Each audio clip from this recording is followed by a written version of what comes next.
Estaram de acordo.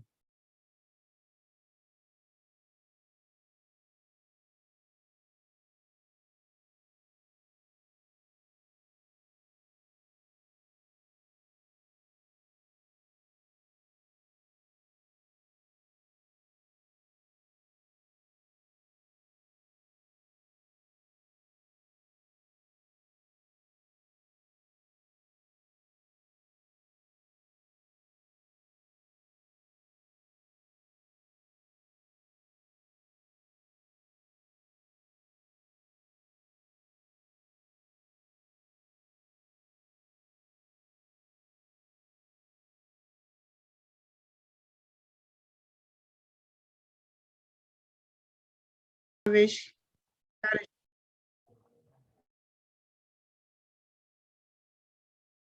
Sim.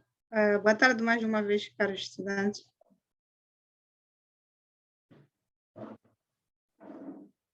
Boa tarde. Boa tarde, doutora. Sim. Como é que estão?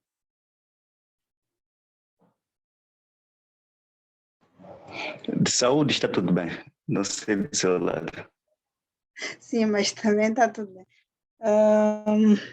Acho que aqui não vamos entrar muito em detalhes de questões pessoais, porque penso que o tempo é um pouco escasso, não é? Vamos tentar, acho que antes de começar, né, gostava de saber se apreciaram os vídeos, escutaram os vídeos, também a interação na plataforma.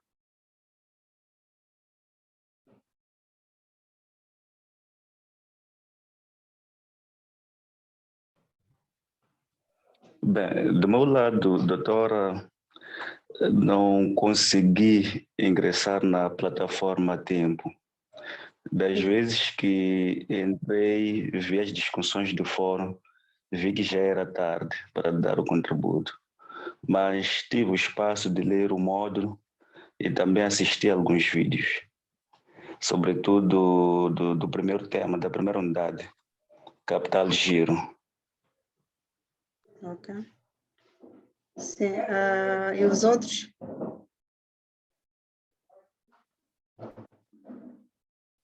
Os outros colegas?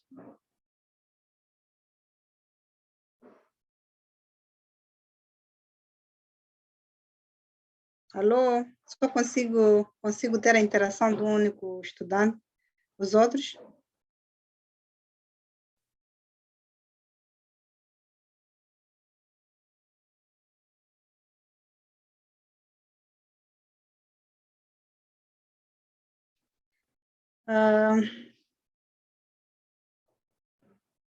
Doutor Diofranchi, não sei se está...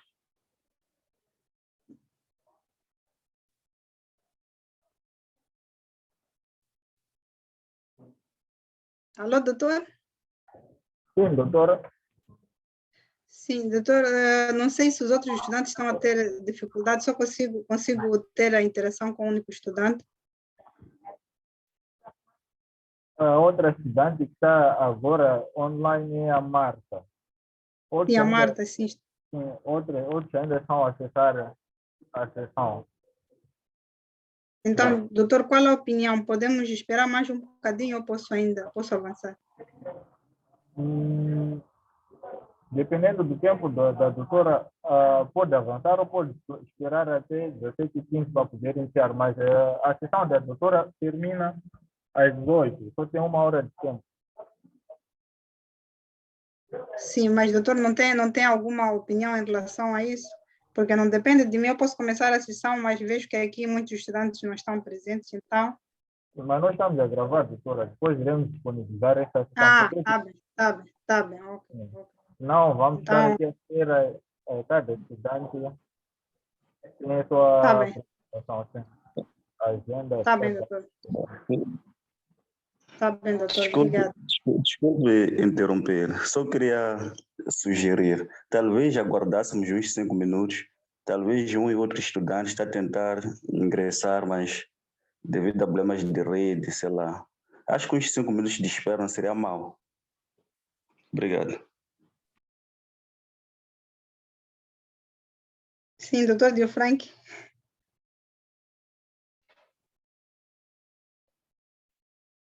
Sim, doutora. Sim, o estudante estava a sugerir que esperássemos mais 5 minutos. Não sei se podemos esperar ou... Como eu disse, pode dar início às 17h15, mas tem que estar consciente que a sessão termina depois. Só tenho 1 hora. Tá bem. Sim. Tá bem, ok, obrigado. Sim, enquanto isso, sugeri aos estudantes para, se calhar, ficarem ali, aí com o manual que a faculdade disponibilizou, não é? E tal, né?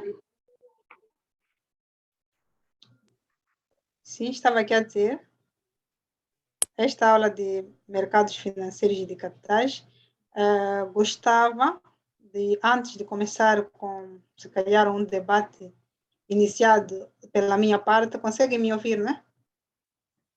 Sim, sim. Sim, Estou a ouvir iniciado da minha perfeitamente. parte, tá bem. Iniciado da minha parte, gostava de ouvir de vós, se o que leram tiveram algumas dúvidas ou tem algumas contribuições em relação ao mercado financeiro e de capitais, o que leram, perceberam alguma coisa, tiveram algumas dúvidas.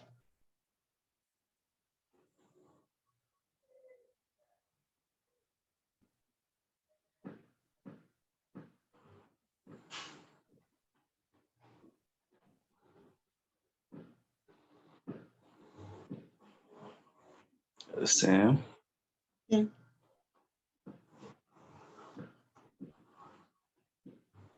Bem, posso contribuir? sim, pode. Sinta-se à vontade. Ok. Meu nome, acho que era antes de me apresentar, meu nome é Lionel Manuel Spinetti.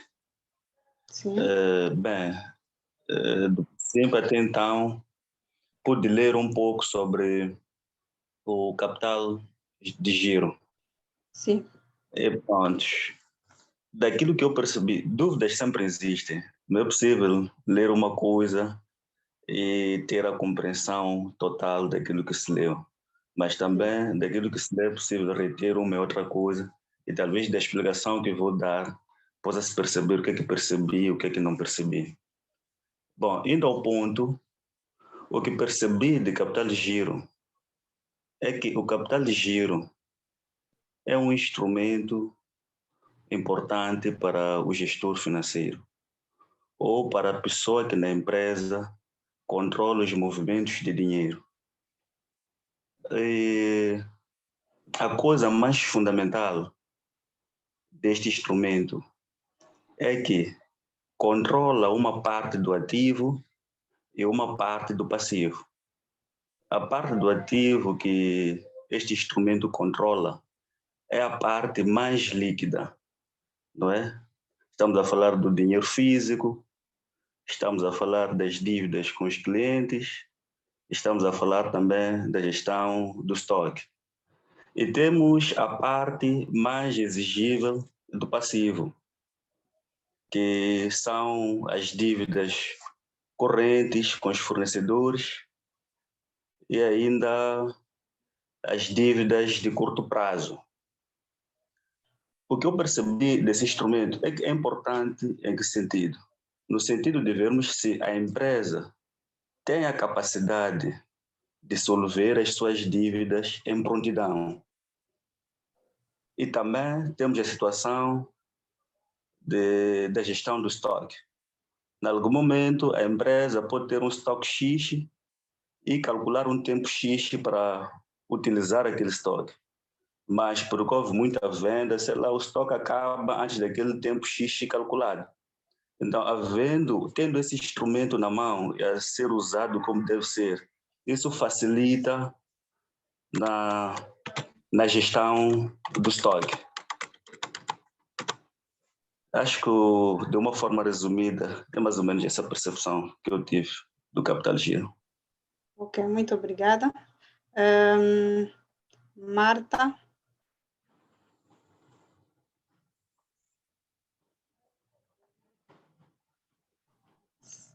Marta, está me a ouvir? Tem Marta aí, acho Siliciana também. Tem alguma contribuição?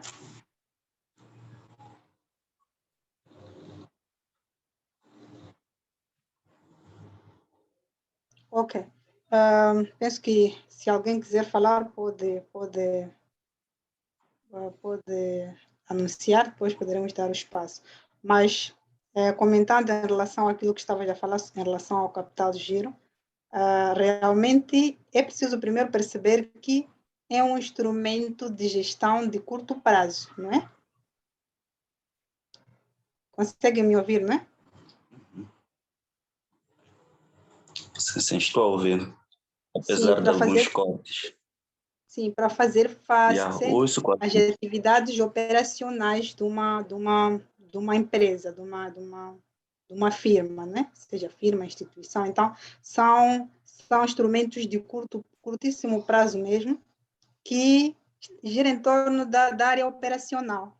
Seja aquilo que nós esperamos receber dos clientes que nós concedemos empréstimo, mas que vão pagar é um período muito curto, não um longo prazo.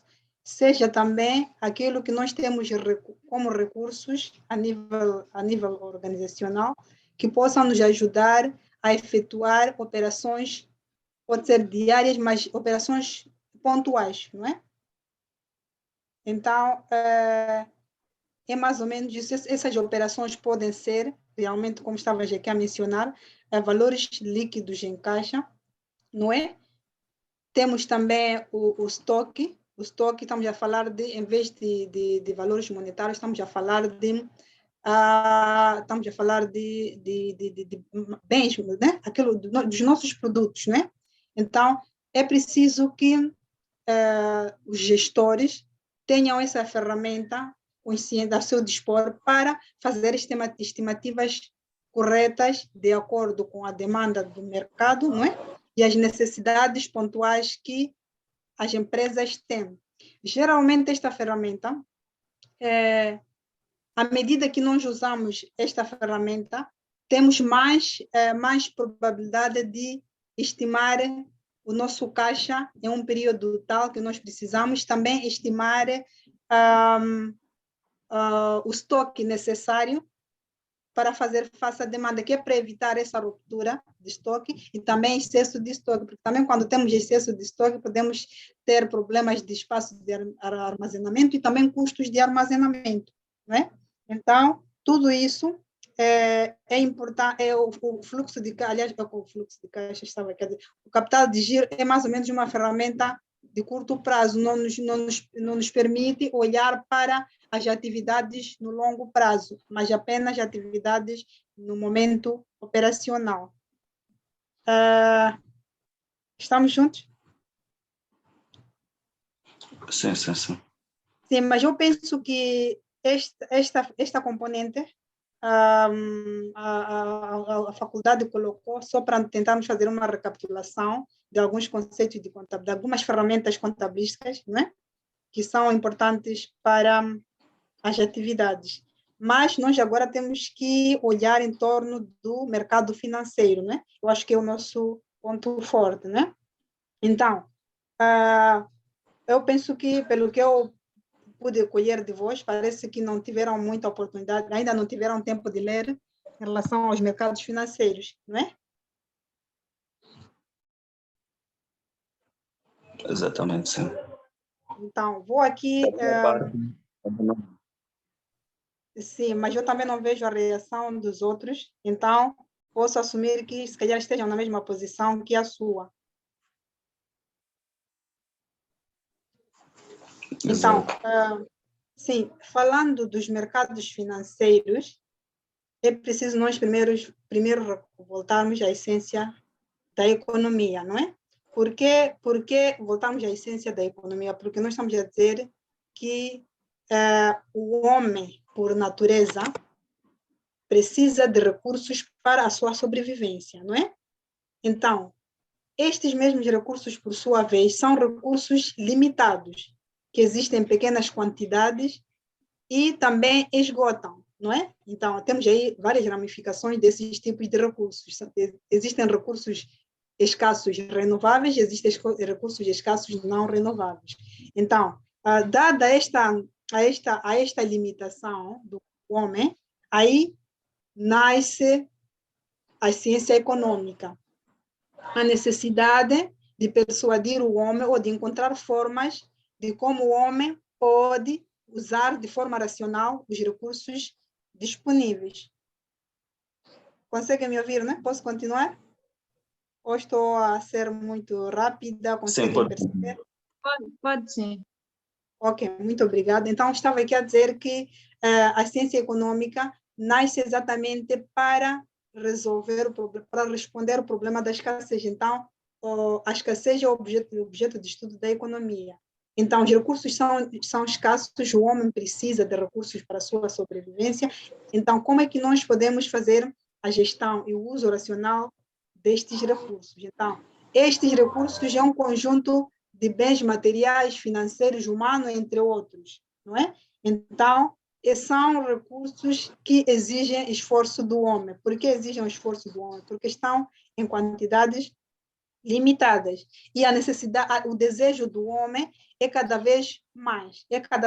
Como é que eu dizer? O homem necessita mais de recursos e quer mais para si, não é? Então, se ele quer mais para si, significa que, como nós temos outra contraparte, que é a limitação desses mesmos recursos, então, nasce a ciência econômica para estimular o gestor como pode pensar para criar valor para a própria sociedade, como pode moderar o consumo destes bens para como é que para o seu bem social, o ser humano é um ser social que ele precisa promover o seu bem dentro do seio da comunidade. Então, neste caso, estamos a dizer que os agentes, estes indivíduos envolvidos como é que é? Na economia, podemos chamar de agentes econômicos. Esses agentes econômicos são as famílias, são o governo e são as empresas. Estão a perceber? Então, este todo o conjunto de indivíduos faz os agentes econômicos. Então, de um lado estamos a dizer que, partindo do pressuposto de que os recursos da economia são escassos, então existe a necessidade também de envolvermos num processo de troca. Então, o que eu tenho de excesso, posso negociar com outro indivíduo que necessita do meu excedente que necessita do meu excedente, caso eu também esteja interessado em aderir o bem que ele dispõe. Então, aí surge o processo de troca do homem. Então, também no mercado financeiro, temos essa situação de necessidade de troca. Como é que surge a necessidade de troca no sistema financeiro? Primeiro é preciso perceber que o sistema financeiro, o objeto de estudo do sistema financeiro é a moeda. Então, a moeda parte da moeda mais líquida, da moeda menos líquida. Vamos perceber aqui. A moeda mais líquida é aquela moeda a moeda em circulação pode ser moeda em mão no poder do público, depósitos de ordem, aqueles valores que nós temos nas nossas contas bancárias que podemos movimentar a qualquer momento. Esta é a moeda mais líquida, mas também existe em contrapartida a moeda menos líquida, que são os títulos, não é? Esses títulos podem ser obrigações, assim como ações. Acho que já ouviram falar de ações, não é? Já ouviram falar de ações ou obrigações? Uhum. Sim. Então, estes todos elementos, a moeda, obrigações, ações, são os produtos financeiros, mas eu posso assim dizer que podemos resumir como se fosse uma moeda, mas essa moeda está faseada de uma moeda de longo prazo, de uma moeda de curtíssimo prazo e a moeda que pode ser, que como é que para a sua conversão em caixa precisa de um período considerável. Então, voltando a essa situação, estamos a dizer que esses agentes econômicos, famílias, empresas, precisam, precisam fazer as suas, nesse processo de troca, suscita três conceitos, que é consumo, não é? Fazemos as trocas para o consumo, para investimentos, não é? Estes investimentos são resultado das poupanças. Então, existem três aspectos importantes que norteiam o sistema financeiro. Sim, tenho aqui alguma... Parece que tem alguma notificação, mas, ok, continuando. Estava aqui a dizer... Conseguem me ouvir, não é? Continuamos? Estou ouvindo com cortes. Sim. Eu estou ouvindo com cortes.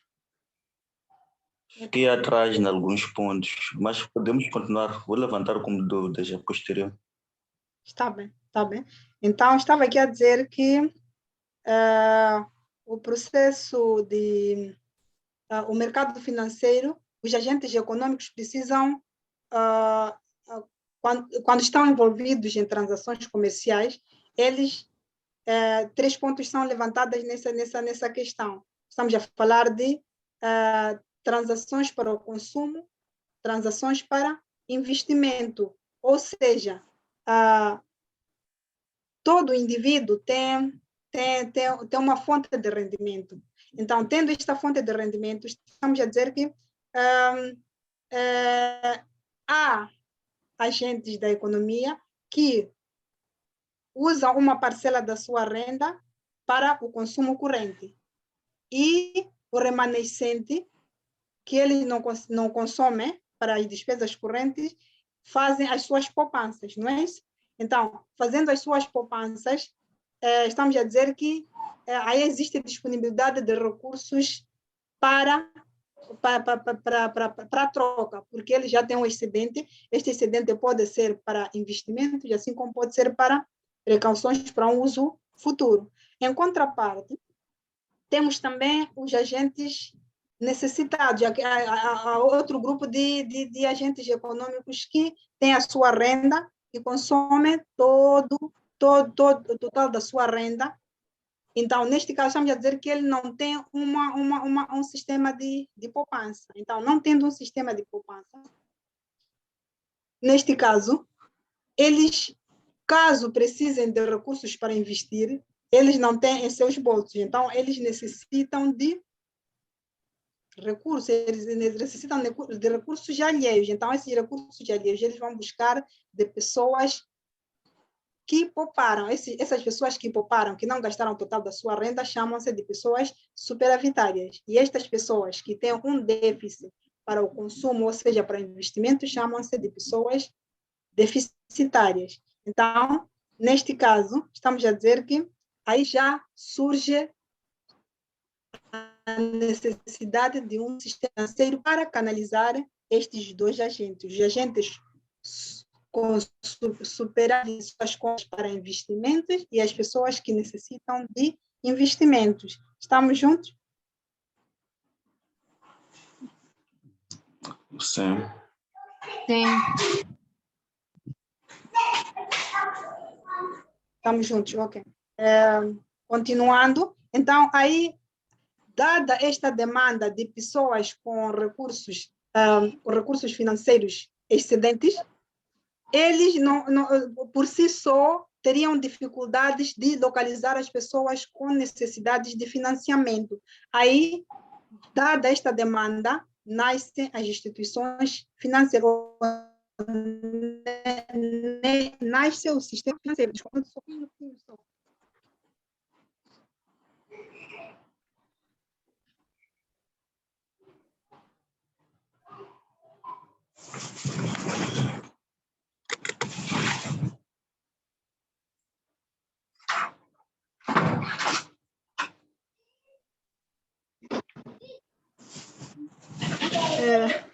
Voltando, Desculpa, sim, voltando.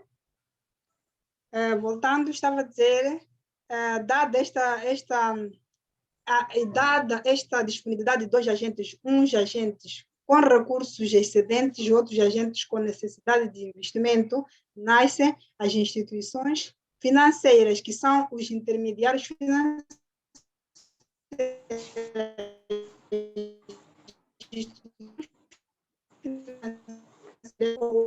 As instituições financeiras necessitam, que têm excedente de investimento, e aquelas que necessitam de investimento. Então, elas servem como um canal de ligação destes dois agentes. Estamos juntos? Sim. Sim. As instituições financeiras, nesse caso, são um conjunto de intermediários financeiros que canalizam recursos dos agentes superavitários para os agentes necessitados de recursos, mas este processo ocorre através de ganho de capital. Esses agentes poupadores vão ganhar com a aplicação deste capital, vendendo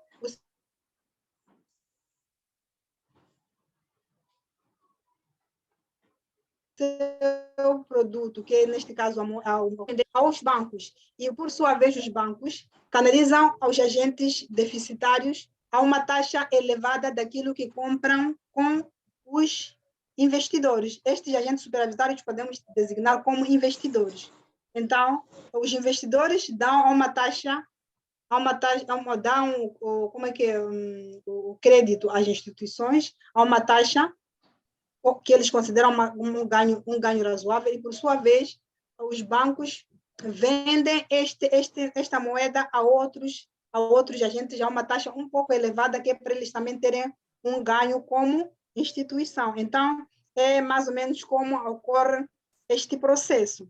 Então, mas nós não podemos falar necessariamente do sistema financeiro como um todo, sem antes falarmos também da moeda, que é o alvo das transações do sistema financeiro. Então, se a moeda é objeto de estudo do sistema financeiro, o que seria a moeda neste caso? E como é que a moeda foi evoluindo ao longo dos tempos?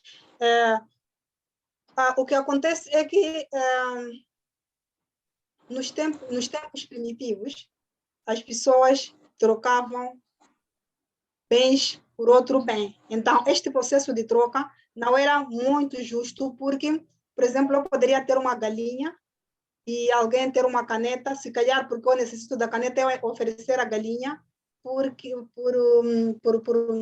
uma caneta neste caso. Então, se calhar a pessoa da galinha podia sair a perder em relação àquela pessoa que leva a galinha em troca da caneta. Então, houve uma necessidade de se pensar qual seria o meio de troca aceitável para que houvesse este equilíbrio, essa justiça, em que a pessoa que vende a sua mercadoria sinta-se que está a oferecer a um valor que seja aceitável neste caso. Então, é neste caso que surge a moeda. Então, a moeda nos bancos é um dos como é que eu vou dizer? É um dos produtos transacionados no mercado financeiro. Então, o sistema bancário tradicional fazia apenas depósitos de pessoas, de agentes superavitários, porque queriam guardar dinheiro nos bancos, e, se calhar, empréstimos apenas estas operações muito simples. Então, por causa da evolução do próprio sistema, foram percebendo que existe uma necessidade de ampliar esses produtos financeiros, para além de ser simplesmente a moeda como tal, poderia ser também a negociação de títulos de propriedade e as obrigações, o que seriam, neste caso, obrigações e, por exemplo, as obrigações e os títulos de propriedade. Eu acho que já expliquei isso na aula, para não roubarmos muito tempo, porque temos muita coisa a falar. Vou pedir que... Sim, parece que alguém reagiu. Sim? Alguém reagiu ou não? Penso que não. Ok. Estava aqui a dizer, as obrigações são um tipo de produto transacionado no mercado financeiro. Como é que funcionam as obrigações? As obrigações é um título de dívida que uma entidade pode emitir para pedir financiamento. Então, ele pode, por exemplo, emitir uma obrigação no valor de 2 bilhões para pedir financiamento, mas aí já está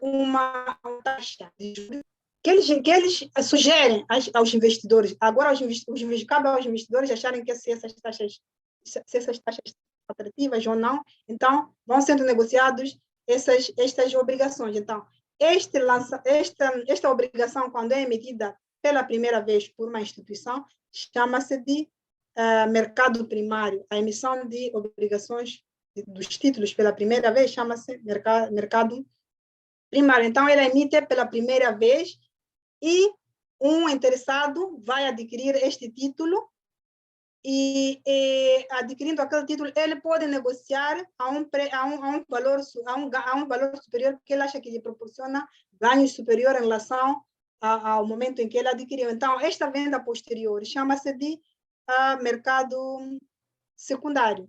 Então, assim como também as obrigações é um título de dívida, as ações é um título de propriedade, que um investidor pode, se calhar, comprar uma ação em uma empresa e fazer parte de um dos acionistas desta mesma empresa ou desta mesma companhia. Então, neste caso, estamos a dizer que este também é um tipo de produtos negociados no mercado financeiro, mas eles são títulos menos líquidos, porque para nós convertermos em moeda, em caixa, precisaremos de negociar e, se calhar, alguém achar que está interessado em comprar uma ação ou uma obrigação, e aí é que se paga o valor vivo que se converte em caixa. Por isso que se chama esta moeda uma moeda menos líquida comparativamente aos depósitos à ordem, a moeda no poder do público em mão. Estamos juntos até aqui?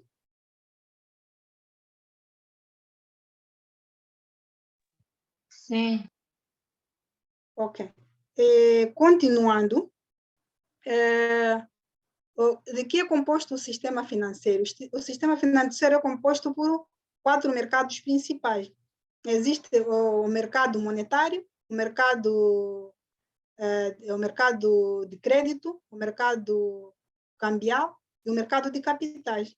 O mercado monetário é um mercado de curto prazo, onde são transacionados títulos de curto prazo. Neste caso, estamos a falar dos depósitos a ordem, das poupanças no curto prazo, não é? Então, este é o mercado monetário. E também temos o mercado de capitais. O mercado de crédito. O mercado de crédito é o mercado propriamente dito de intermediação financeira, porque aí é onde acontece vocês já ouviram falar de instituições de crédito? Essas instituições de crédito são instituições especializadas em conceder empréstimo às pessoas necessitadas, mas essa concessão de crédito às pessoas necessitadas resulta de interesse dos investidores em fazer seus depósitos nesses bancos e, por sua vez, são canalizados às pessoas necessitadas. E temos também o mercado cambial. O mercado cambial é o mercado onde são transacionadas moedas entre 2 países. Então, são moedas diferentes em que são cambiadas. E, por fim, temos o mercado de capitais, como eu estava a explicar aqui, o mercado de capitais é um mercado de longo prazo, em que os produtos que são transicionados, os instrumentos que são transicionados neste mercado, são instrumentos de longo prazo. Então, esta é a estrutura dos mercados financeiros. E o que mais posso dizer em relação aos mercados financeiros? Nós sabemos que é importante também perceber que as instituições financeiras que são os bancos, também têm o seu balanço para analisar as suas transações. Neste caso, estamos a dizer que vocês, contabilistas, estão habituados a um sistema bancário, aliás, a um sistema de lançamento um pouquinho diferente dos bancos. Por quê? Porque nos bancos também, aliás, o balanço dos bancos, assim como das outras instituições, o balanço dos bancos também tem 3 componentes: os ativos, passivos e capitais próprios. Mas nos passivos, a diferença é essa, vocês depois vão ver no slide. Nos passivos, nós temos os depósitos dos clientes. O banco trabalha com depósito de clientes, mas esse depósito de clientes não é um recurso alheio. Por isso que no balanço dos bancos podemos incorporar na componente passivos, enquanto que nos ativos temos as disponibilidades líquidas em caixa do próprio banco, temos depósitos em outros bancos, assim como no Banco Central, que é o Banco de Moçambique, neste caso que é o Banco de Moçambique, o Banco Central que zela por todas as instituições. As outras instituições bancárias são obrigadas a deixar uma parcela de depósitos neste banco, que é para garantir a sua liquidez. E temos também os empréstimos contraídos. Os empréstimos contraídos representam também uma componente do ativo. Temos também as obrigações e as ações. As ações, nesse caso, também os bancos também negociam as ações e as obrigações dos bancos. Mas como o tempo também está escasso, eu vou pedir para que coloquem dúvidas em relação àquilo que nós estamos aqui a discutir. Se conseguiram perceber alguma coisa, se tem alguma dúvida.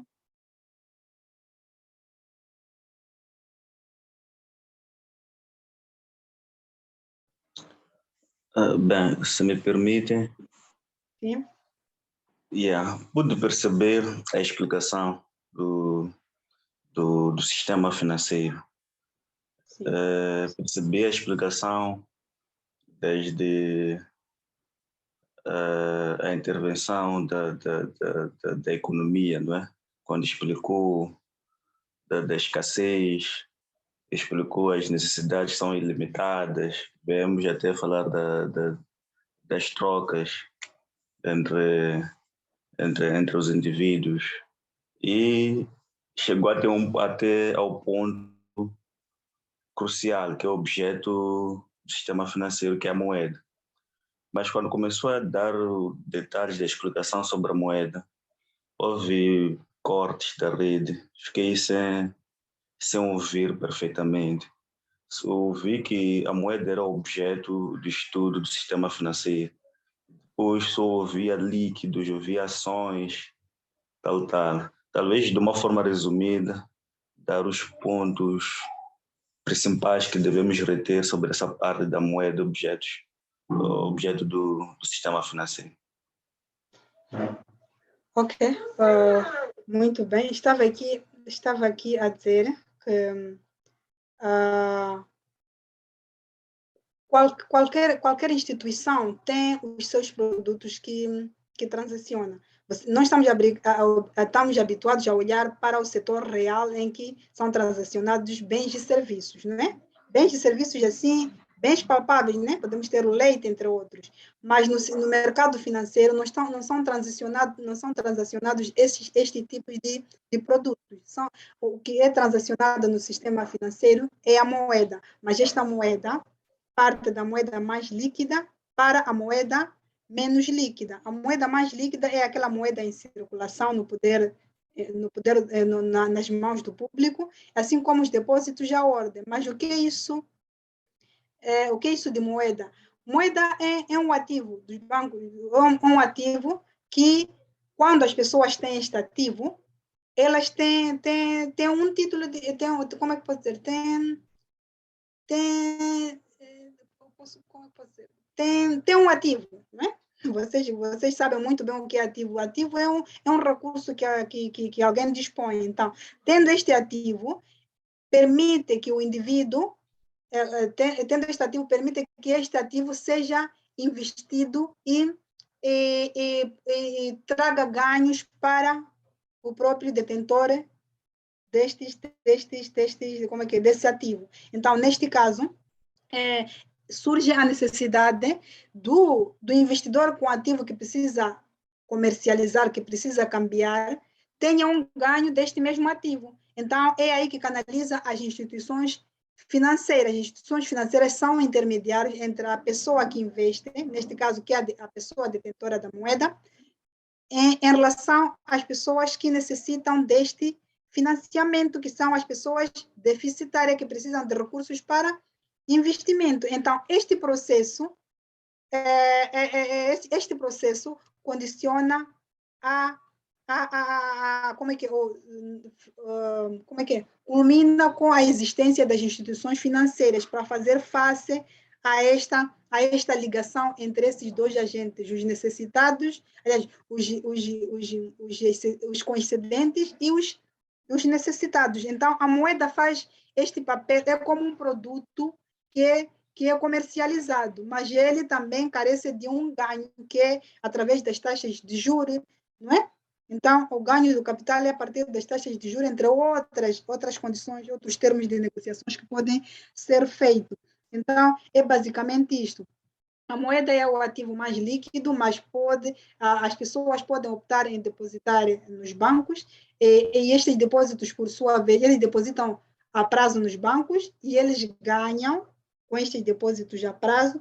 Por sua vez, o banco também canaliza as pessoas necessitadas, que vão aplicar uma taxa superior daquela taxa que foi aplicada pelos investidores. Então, esta diferença é o ganho que as instituições financeiras têm em relação a este serviço de intermediação financeira. Então, por outro lado, temos a moeda menos líquida. A moeda menos líquida, estamos a falar das obrigações. As obrigações são títulos com grandes vultos, não é? Que uma empresa pode emitir para captar financiamentos. Então, aí são negociadas as taxas de juros desse vulto de dinheiro. Mas também, por outro lado, temos as ações. Um investidor pode comprar uma ação, ou pode vender, ou pode fazer parte de um pode fazer parte de um capital social, não é? Então, ele também obter ganhos a partir desta sociedade ou a partir destes investimentos. Pode ser investimentos também de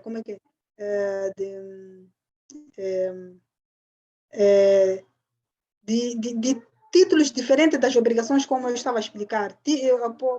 Podem ser negociados. Vocês já ouviram falar alguma vez, acho que os minutos já estão a nos fugir, alguma vez que os títulos, por exemplo, da Coca-Cola não estou a fazer publicidade da Coca-Cola, mas os títulos da Coca-Cola são negociados. Alguém pode achar que eu quero me desfazer da sociedade, posso não fazer parte da sociedade, posso não fazer parte, aliás, quero me desfazer da sociedade, não fazer parte da Coca-Cola. Então, posso vender as minhas ações. Então, esta venda de ações é negociada também, pode ser negociada no mercado de capitais como um título de propriedade. Estão a perceber? Então, é mais ou menos como funcionam os mercados financeiros. É difícil nós esgotarmos aqui tudo, por isso que estamos aqui espalhados, porque é muita coisa que temos que tratar, mas o importante é que fique o básico. Estamos juntos?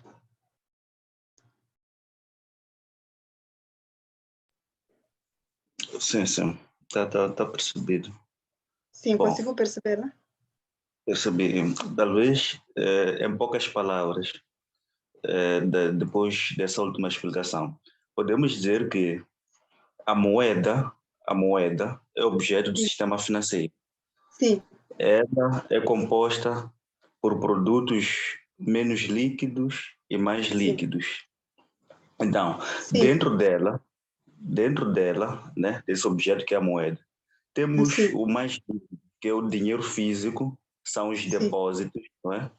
sim, Temos o menos líquido, que são as ações, as obrigações. exatamente. Ok. Mas também temos Agora, outros valores mobiliários. Aqui não só mencionou os títulos e as obrigações, mas também temos valores mobiliários, que vocês já viram aí os corretores, as negociações entre como é que títulos de propriedade. Eu posso ter uma casa e canalizar a um corretor, por exemplo. Também faz parte de uma transação financeira, não é? Só que é uma transação financeira de instituições financeiras não monetárias, mas que fazem parte do sistema financeiro. Existem vários, eu só dei aqui exemplo dos principais que são mais transacionados, mas também existem valores mobiliários também. valores mobiliários. Houve cortes de rede, não percebi bem essa parte. Estava aqui a dizer que é exatamente o que estávamos a tentar explicar, o que eu expliquei em relação aos instrumentos do mercado financeiro, aos produtos do mercado financeiro, né? Mas não se esgotam simplesmente nestes. Existem também os valores mobiliários, nesse caso, que fazem parte das instituições financeiras, mas são instituições financeiras não monetárias, porque as instituições financeiras dividem-se das instituições financeiras monetárias e das não monetárias. Eu já expliquei isso na aula. As instituições financeiras monetárias são aquelas que têm a capacidade de gerar moeda. Mas as instituições financeiras não monetárias também fazem parte do sistema financeiro, mas não têm a capacidade de gerar moeda, como neste caso, como os corretores. O INSS, posso dar um exemplo concreto, o INSS faz parte de uma instituição financeira, faz parte de uma instituição do sistema financeiro, mas não é monetária, porque ela não tem a capacidade de gerar dinheiro. Então, estes títulos que são negociados no sistema financeiro, outros, são também produtos financeiros, mas não são monetários. Ok. Sim. Conseguiu perceber? Sim, sim, está percebido. Obrigado. Mas vocês são convidados a ler os vídeos. Eu expliquei quase tudo isso de uma maneira mais calma, porque são 2 vídeos. Aqui eu estava a correr porque não estava preocupada em como posso transmitir um pouco de tudo. Estão a perceber? Mas vocês podem ver nos slides, podemos discutir no... Acho que caiu a rede. Conseguem me ouvir? Sim. Ok. Eu estou a Não, ouvir, mas eu não recebi. Os vídeos estão na plataforma. sim, os vídeos estão na plataforma, os coordenadores já disponibilizaram. Tem 2 vídeos que eu gravei, que explica passo a passo cada uma dessas questões. Mas ainda se vocês tiverem dúvida, vamos debater, por isso que eu abro aqueles fóruns para debatermos em cada um dos temas. Não é? Tudo bem. Está bem. Sim. Tem lá os vídeos. Acho que depositou-se nesta semana, dentro desta semana. Acho que depositaram dentro desta semana. Mas são 2 vídeos que vocês podem ver, que eu estou a explicar cada um de uma maneira mais detalhada. Aqui estávamos a correr porque vocês, como perceberam, fomos dados uma hora, não é? É impossível falar de todo o sistema financeiro, mas se houver necessidade de marcarmos mais uma outra aula, assim online, depois de vocês lerem, eu acho que podemos marcar, não tem problema.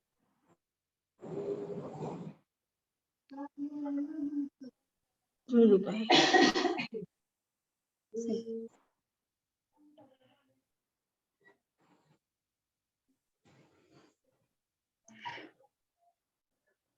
Sim? Mais alguma dúvida? Já saíram todos?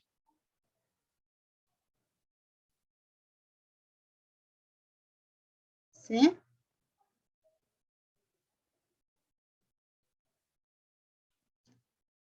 Sim, boa noite, acho que agora é boa noite. Conseguem me ouvir?